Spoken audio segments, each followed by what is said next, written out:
Maharashtra crime, खबर ताजी विश्वासाची।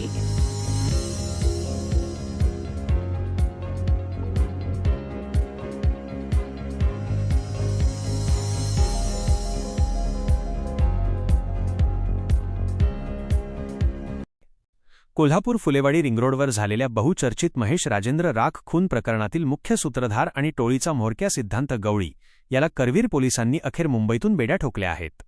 गेल्या 6 महिन्यांपासून पोलिसांना हुलकावणी देणाऱ्या गवळीला चेंबूर परिसरातून अटक करण्यात आली असून न्यायालयाने त्याला 19 मार्चपर्यंत पोलीस कोठडी सुनावली आहे। 13 सप्टेंबर 2025 रोजी एका विवाहित महिलेच्या प्रेमसंबंधाच्या वादातून कात्यायनी कॉम्प्लेक्स येथील रहिवासी महेश राख याचा धारदार शस्त्रांनी वार करून निर्घृण खून करण्यात आला होता। या घटनेने संपूर्ण कोल्हापूर जिल्ह्यात खळबळ माजली होती। या प्रकरणी पोलिसांनी आतापर्यंत 15 जणांना अटक केली होती, मात्र मुख्य आरोपी सिद्धांत गवळी हा गुन्हा घडल्यापासून फरार होता।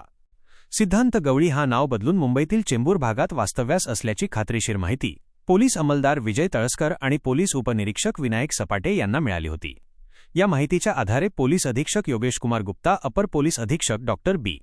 धीरज कुमार, उपअधीक्षक सुजित कुमार क्षीरसागर आणि निरीक्षक किशोर शिंदे यांच्या मार्गदर्शनाखाली तातडीने एक पथक तयार करण्यात आले। उपनिरीक्षक विनायक सपाटे, विजय तळसकर, रणजित पाटील आणि सोमराज पाटील यांनी मुंबई पोलिसांच्या मदतीने सापळा रचून चेंबूर येथून गवळीला ताब्यात घेतले। अटक केल्यानंतर आरोपीला कोल्हापुरात आणण्यात आले। त्याला न्यायालयात हजर केले असता या गुन्ह्यातील अधिक तपास आणि साथीदारांच्या माहितीसाठी न्यायालयाने त्याला 19 मार्चपर्यंत पोलीस कोठडीत ठेवण्याचे आदेश दिले आहेत।